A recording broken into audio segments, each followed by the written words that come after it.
Hello, guys. So, good afternoon, good day, whatever time you're watching this. So, our discussion for the week is decalcification. So, if you remember these images, these slides from your histology, diba? This is bone. We have two types of bone. We have compact bone. They are really tough. They are made up of compact osteons. This is the basic unit of a compact bone. Ito ang osteon sa close-up. So, ito ang nagpapatigas sa compact bone. So, ayan, ang ganda-ganda na nakikita nyo sa slide because of the process of decalcification. They have removed calcium because it will disrupt the processing. Because calcium makes it so hard, too hard, no, that it will destroy, it will ruin the sharpness of our blades of our microtome. Ito naman is a spongy bone. It is made up of trabeculae. And so it's spongy bone, no? Mas malambot siya kaysa sa compact bone, and it contains your red marrow. Yan. So, ang ganda, no? Yan. Because of the process of decalcification. So, ma'am, what do a non-calcified slide look like? So, dito, this is a Trefin specimen. So, they got it from the hip bone or the iliac crest of the hip bone.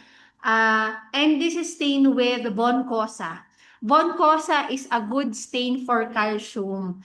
Sabi niya dito, um, the- there are bone fragments have been forced into the marrow spaces during preparation. So the disadvantage of not calcifying it well is there are bone fragments, and it will ruin the histological features of the specimen. This one naman. So this dark purple, no, these are calcium. So this is a granuloma specimen, and apparently some calcium deposits entered it. So it would be better if there is decalcification that happened before processing the specimen. So just to introduce it, define it, decalcification or demineralization. So when we say di ba, it's the removal of what?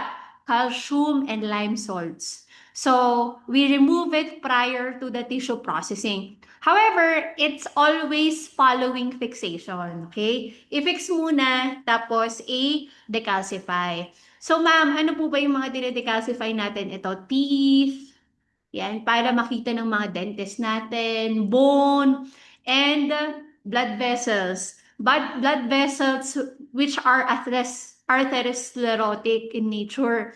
Ibig sabihin, tumigas siya, nagkaroon ng mga calcium deposits within its walls.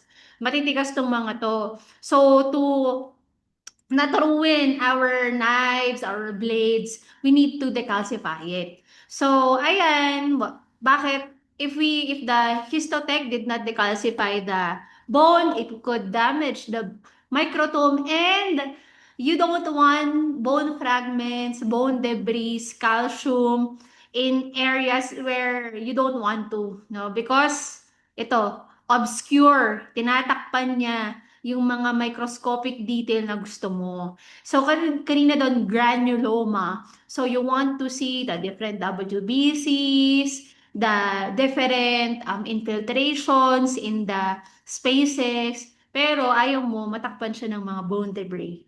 Okay? Gets ba? Let's proceed. So, what else? However, the calcification has cons, has disadvantage. Because gagamit tayong, usually the common decalcification agents are acids.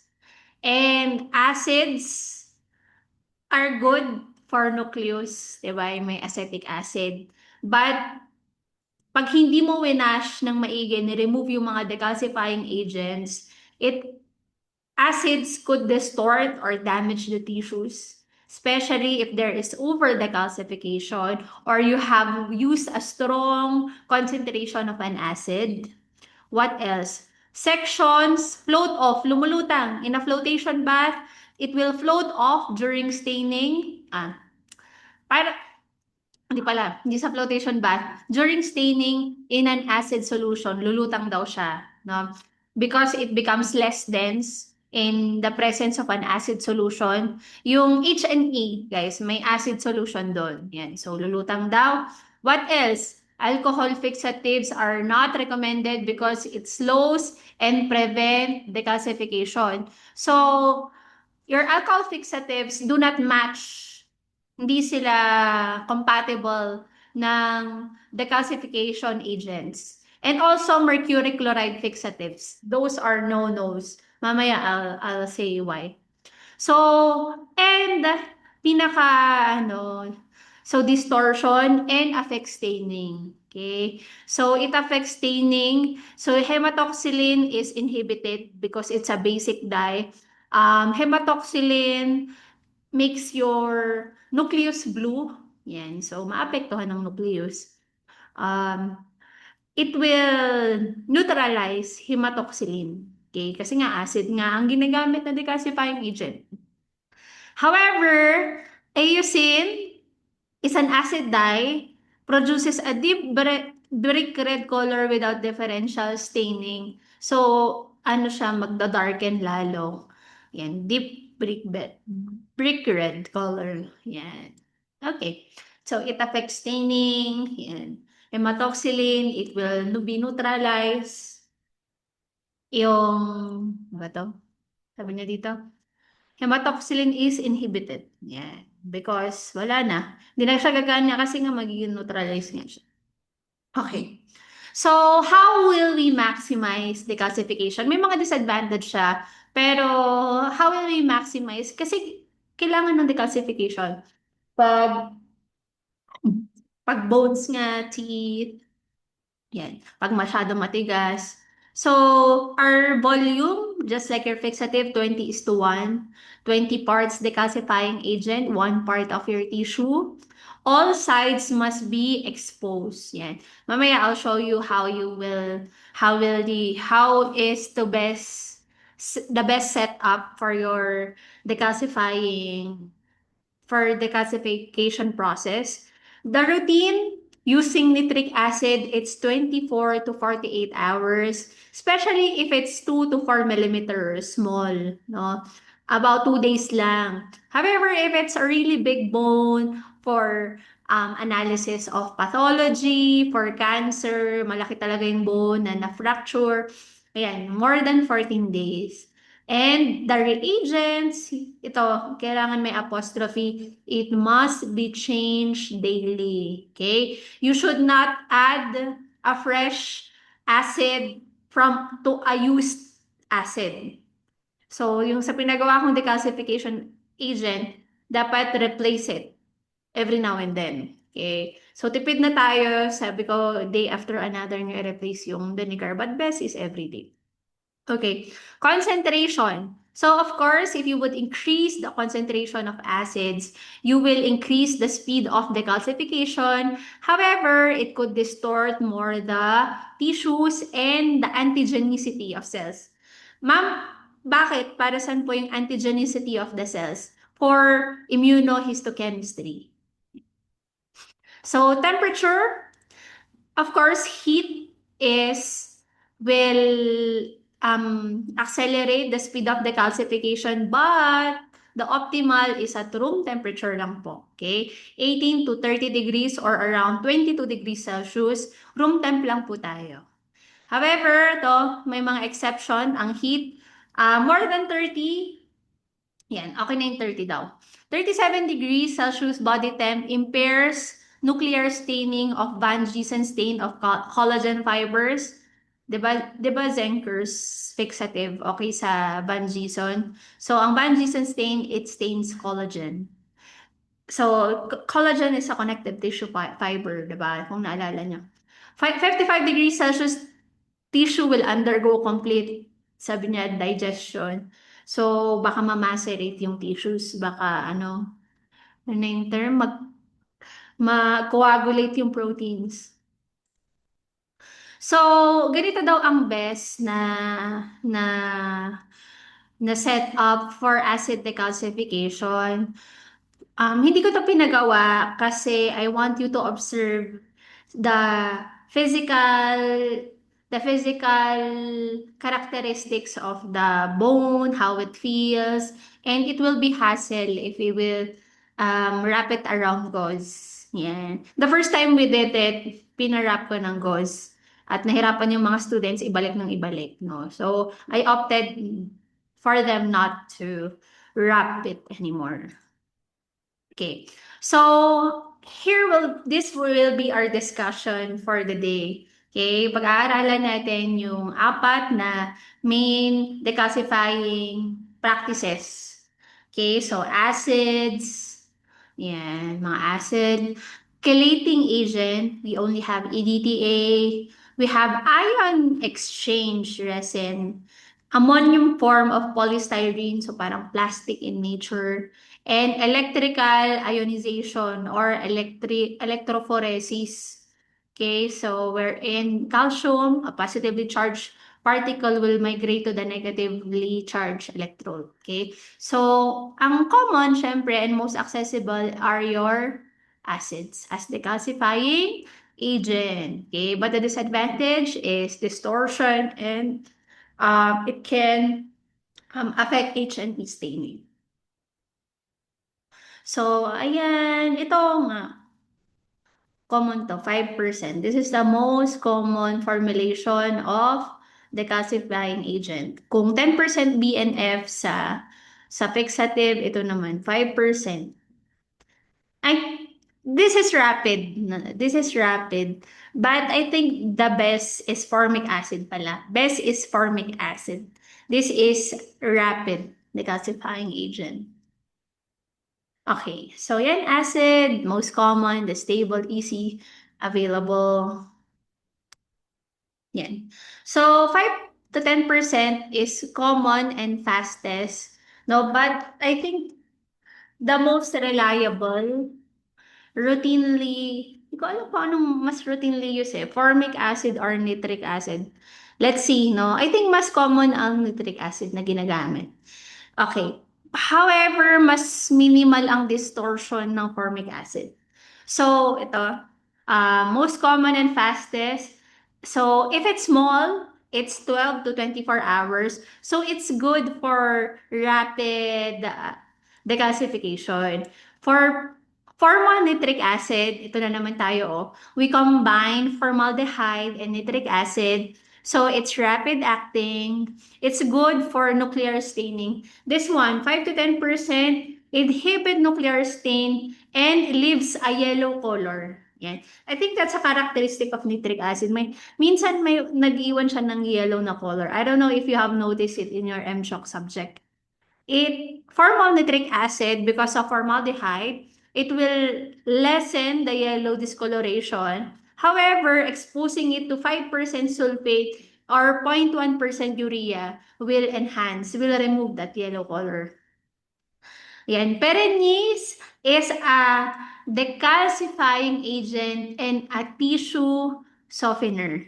Okay? So, decalcifying agent, so you could use it directly to soften your bones. But when we say tissue softener, dapat actually may word ata na tissue block softener. So if the tissue has turned into block form already, and biglang hirap ka mag-cut, so to soften the tissue, you could use Perennis fluid. Okay, we call it decalcifying agent when this happens after fixation. We call it a tissue softener when you try to soften the tissue block after embedding. Okay, pakireplay na lang yon.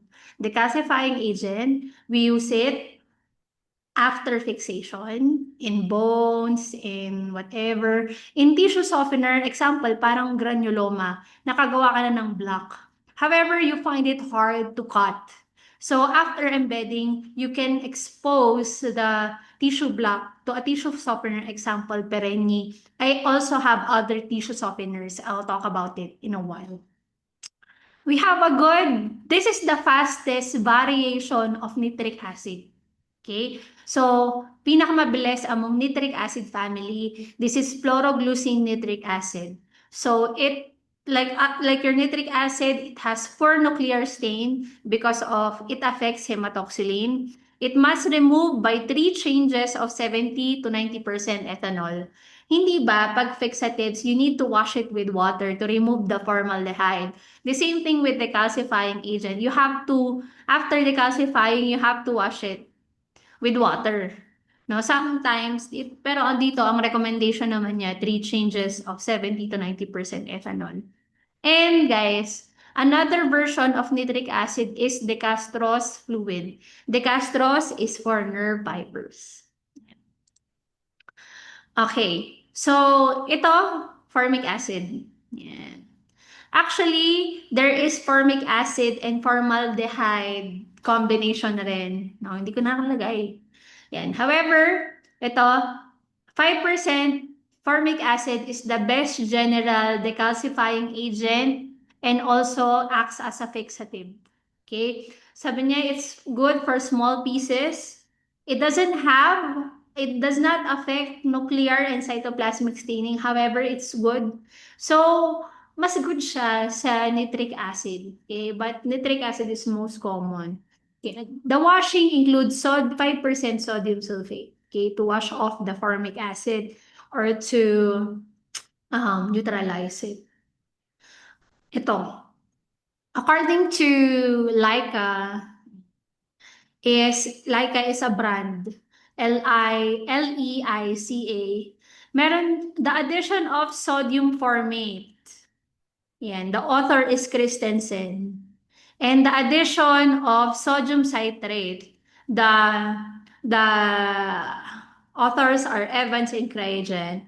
These are good buffers. They act as a buffer and they enhance the action of formic acid. Pinapabilis nila yung decalcifying action at saka binabawasan yung distortion. Yan. So to elevate your formic acid, you could add sodium formate and sodium citrate.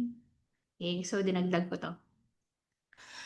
Now, itong dalawang to, these are variations of hydrochloric acid naman. Okay? So your hydrochloric acid, just like your nitric acid and formic acid, around 5%. 5 to 10% po yung concentration niya. It's lower and also causes tissue distortion. So kung gusto mo ng reliable decalcifying agent without the problem of distortion, formic acid po mga anak, no? Pero if I think what's mas available kasi ang nitric acid sa isang lab. Okay? So, however, sabi dito, hydrochloric acid has a better staining at 15 to 25% in H&E staining. Okay? I think I found this in Raymond Low. Okay? And von Ebner's. Von Ebner's is a combination of sodium chloride, saturated solution, water, and HCl. Okay? So, it's good for cytologic staining. So, von Ebner's mga anak contains HCl. Okay? So, mag-anak yan. Yan. Ito naman, si Raymond Low, pinagsama niya yung trichloroacetic acid tsaka picric acid. So, magkaiba silang action, pero pinagsama niya in one paragraph. Okay? So, these are slow acids, slow decalcifying agents. However, they are good for nuclear staining and do not require washing out. Yeah. However, if it needs to be washed, it could be washed with several changes of 90% alcohol. We also have sulfurous acid. So, very weak and 4 minute, yan, small bone pieces. We have chromic acid or Fleming solution. So, I was about to remove the Fleming solution because concern ko baka malito kayo with the osmium tetroxide. However, or talaga siya eh. So chromic acid, if you remember, is also is also a fixative.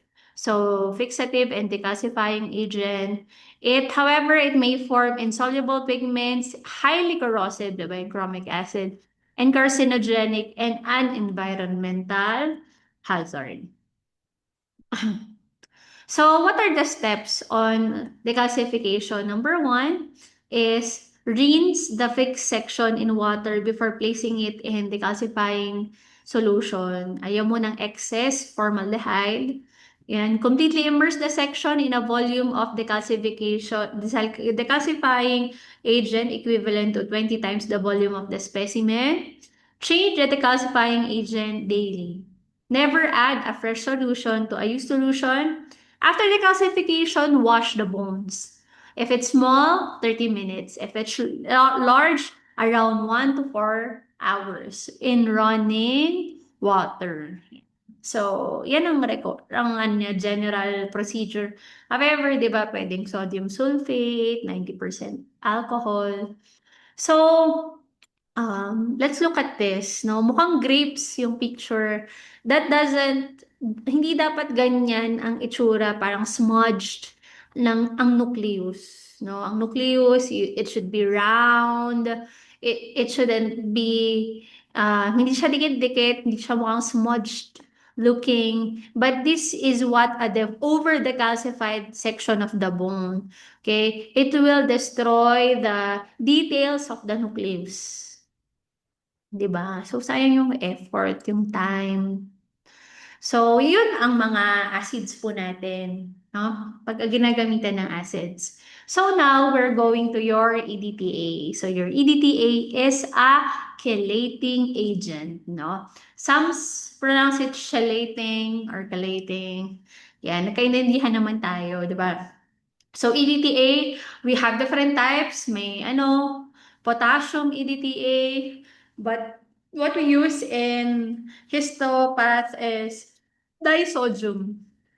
Disodium EDTA or your Versine in 10% solution. So, this is a good decalcifying agent for immunohistochemistry and enzyme studies. So, it won't disrupt the histochemical contents of your specimen. So, it is a decalcifying agent and a tissue softener. Diba? Pag naging block na, you want to soften it, you could use EDTA, you could use Berenice fluid. It does not interfere with staining and does not distort the tissue, no? Unlike your nitric acid, your hydrochloric acid.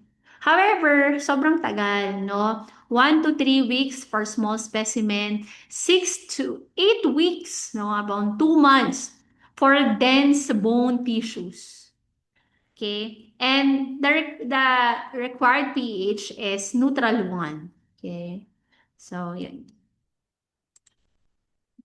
Next, ion exchange resin. So, your resins are ammonium sulfonated polystyrene with formic acid. So, itong EDTA, itong ion exchange resin, it could be used with acids. Yan. Formic acid ang napili kasi better siya in staining. Okay? Faster decalcification, economical, it could be reused. It doesn't cause distortion even you use it for a very long time. So, principle, dissolution of calcium by an acid. There is, wait lang. Removal of calcium and exchange with ammonium ions. And the calcium is dissolved by the acid. Yan. So, the calcium replaces ion exchange. There is an exchange of ions. What are the ions? Calcium and ammonium ions. Yan, nagpapalitan sila. So, calcified, dapat maliliit lang. Para 2 to 3 hours, it's already decalcified. Yan. So, advantage, cellular detail is well preserved. Yan, you could keep it for a very long time without any distortion. But the limit of ion exchange resin is to test the extent of decalcification para malaman kung na-decalcify mo ba siya ng buo, walang matitirang calcium, is you could not use chemical method. Chemical method, we will apply it this coming laboratory. No, the way to assess it is only through X-rays. That's the best, actually. Yeah. But sometimes, inaccessible ang X-ray. No? Mas madaling gawin ang chemical method. Ayan. Electrophoresis. So, calcium ions from the bone are released from the bone and it moves to the negative electrode of the electrophoresis. Ayan. So, it preserves the cellular detail. Yun naman yung advantage nitong mga non-acids, di ba? Faster decalcification. Specimen are decalcified one specimen at a time. So you will place, instead of an agar, you'll place the bone in the middle of the electrophoresis. Yan. So sa Molbio, yan, gumagamit tayo ng agar. So, yung may acid pa rin dito, no? And we use 88% formic acid, no? And hydrochloric acid. Yan. Pero, yun ang taas, no? 88% concentration. So, guys, para lang may guide tayo, don't panic. Positive electrode is also called as anode, and negative is also called as cathode. So since calcium is positive 2, it's positive, it will migrate to the negative side of the electrode. So panic, negative is your cathode. Kakalimutan nyo na. So your cathode usually is black in color. Yung anode is red. So, ano pa ba? Ayan, may acid pa rin naman dito, no? So, tapos na tayo sa mga main na decalcifying agent. So, we are now in your tissue softeners or your tissue block softeners. So, you soak the the block face, no? The trim area. So, just in case na natapos mo na yung tissue processing, bigla ang tigas, you have known that the granuloma is too hard because it has calcium, or the blood vessel is too hard. No, there's just chance to redeem it. So we have Berenice fluid, Glendromes, Moliflex. We have 2% HCl or 1% HCl in 70%. No, 1, 2, 3, 4, 5. So tandaan nyo tong limang to. Okay? So for Berenice, I think this is the most famous among the tissue softeners, and Moliflex. So your Berenice contains 10% nitric acid, 0.5% chromic acid, and absolute alcohol. So the surface blocks, you could immerse it for 1 to 2 hours. For tissues, so Berenice fluid as a decalcifying agent, 24 hours. Moliflex has a disadvantage of making your tissues swell and soapy. Yan. So, I'm not sure, no, kung paano niya ginagawa yun, yung Moliflex. So, 'di ba sa fixation, may secondary fixation, post-chromatization. No, dito sa post-decalcification, we remove the decalcifying agents kasi it will distort the tissue further, it will contaminate the incoming steps, yung dehydration, clearing. So we need to remove and neutralize the decalcifying agent through washing it out, through neutralization, addition of lithium carbonate and sodium bicarbonate. Yan. Clorox to, di ba? Sodium bicarbonate, NHCO3. But only 5 to 10%. And for EDTA water. Yan. So, how to test the extent of decalcification or the completeness of decalcification? So, we have 1, 2, 3. So, the simplest one is touching, bending, pricking, and probing, no? Physical examination. touching it, bending it, no? However, the disadvantage of physical examination is you might destroy the nuclear detail because of too much probing. Yung, kasi naman probing, di ba, tinutusok or pricking, di ba? Radiologic tests. So we use an X-ray, Faxitron or Kodak XO-matte X-ray film. It is ideal and reliable. Okay. However, if you have used in your bone marrow B5, yung mga may mercury chloride, it will cause radio opacity. Yan. Wherein sa X-ray, it will turn white pag may mercury chloride. So, nasa ngipin to, ito lang yung nakita ko kasi that will depict radio opacity. So, it will turn white, no? So, walang use. Yung madetect kung may calcium pa or wala. And chemical test. It's simple, reliable, and recommended for routine purposes. And this is what we're going to do.